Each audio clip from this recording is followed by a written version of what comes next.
10,000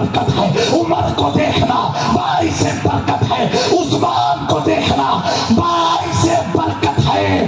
اور علی کے تعلق سے فرمایا تھا علی کی چہرے کی طرف دیکھنا یہ عبادت ہے، عبادت۔ مصطفیٰ یہ پیغام دے رہے ہیں علی کو، علی کی طرف دیکھنا صرف ایک مرد کی طرف دیکھنا نہیں، ایک آدمی کی طرف دیکھنا نہیں، ایک بشر کی طرف دیکھنا نہیں، علی کو دیکھنا حقیقت میں خدا کی عبادت ہے۔ سبحان اللہ، سبحان اللہ، نعرہ حیدری یا علی ولادت مولا کائنات، زندہ باد، ولادت مولا کائنات، زندہ باد، عرص نوری سا سرکار۔ زندہ باد۔ اب کوئی کہہ سکتا ہے نوری شاہ سرکار کے عرس کا فائدہ کیا ہے؟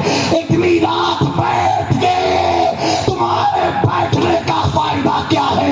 اس سے بہتر تھا مسجد کو آباد کر دیتے۔ میں انہیں جواب دینا چاہتا ہوں، فائدہ تو یہ ہے تو محروم رہا، ہم علی کا ذکر کر کر کے عبادتیں کرتے رہے، عبادت کا ثواب ملتا ہے۔ سبحان اللہ، سبحان اللہ، سبحان میرے دوستو، یہ شان ہے مولا کائنات کی۔ سبحان اللہ، کس کی ہے؟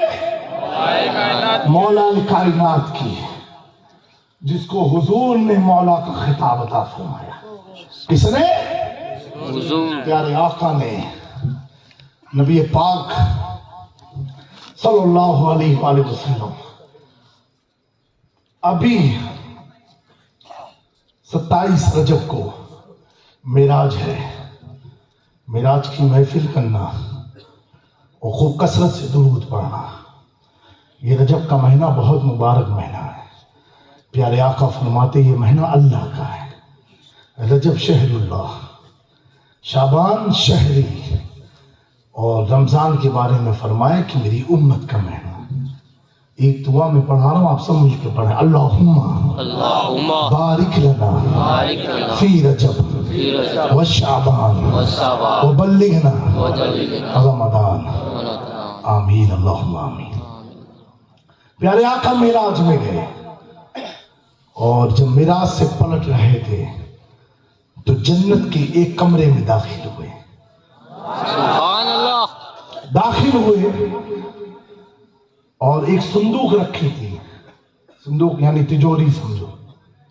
اس صندوق کو حضور نے کھولا، اور کھولنے کے بعد اس میں ایک جنتی لباس تھا، جنت کا کپڑا تھا۔ حضور نے اس کپڑے کو لیا، سبحان اللہ، کپڑے کو لیا۔ رب کی رحمت نے پیارے آقا سے پوچھا محبوب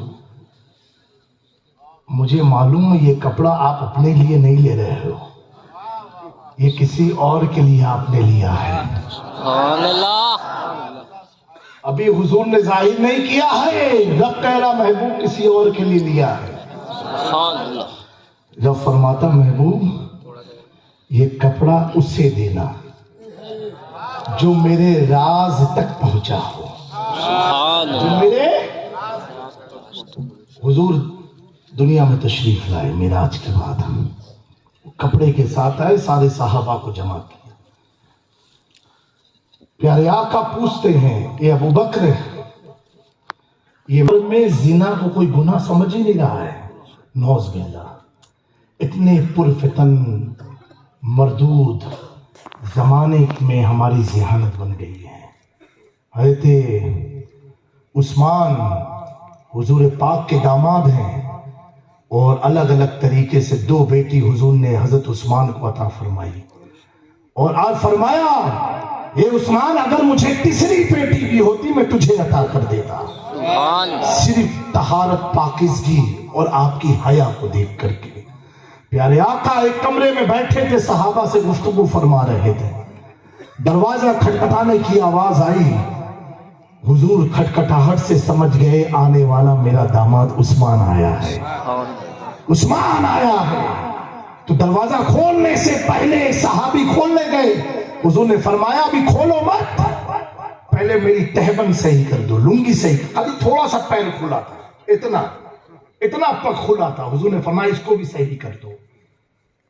تو لوگوں نے پوچھا حضور سترے عورت تو مرد کا یہاں تک ہے اور آپ کا سترے عورت کے نیچے، یعنی بالکل درست ہے، پھر آپ؟ حضور فرماتے ہیں عثمان کے سامنے اتنا پیر کھلا رہنے میں بھی مجھے شرم آتی ہے۔ سبحان اللہ۔ یعنی کیسے حیا کے پیکر تھے عثمان غنی۔ میرے دوستو غور تو کرو، آج کا حال کیا ہو گیا۔ ہم اپنی بیٹی کے سامنے جب غسل خانے سے نکلتے ہیں تولیہ لپیٹ کر کے گھٹنے بھی کھلے ہیں، جسم کا حصہ کھلا ہے۔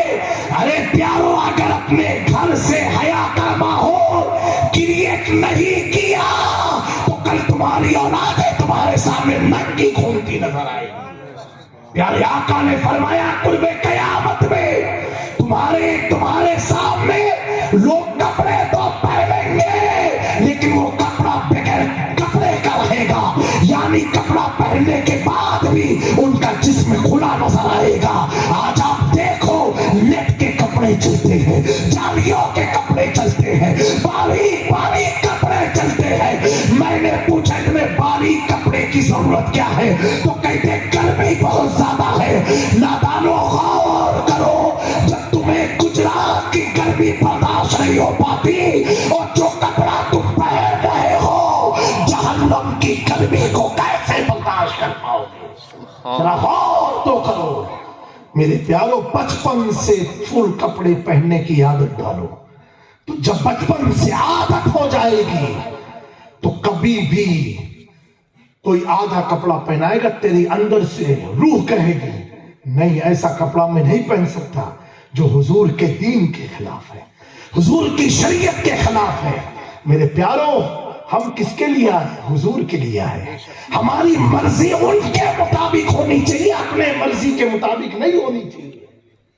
اگر آپ نے اپنی مرضی کو نبی پاک کی مرضی میں ڈھال دیا تو دنیا کی کوئی طاقت تمہیں گرا نہیں سکتی، جھکا نہیں سکتی۔ ایک گاؤں والوں، اپنے اور اپنے گھر والوں کی حفاظت کرو۔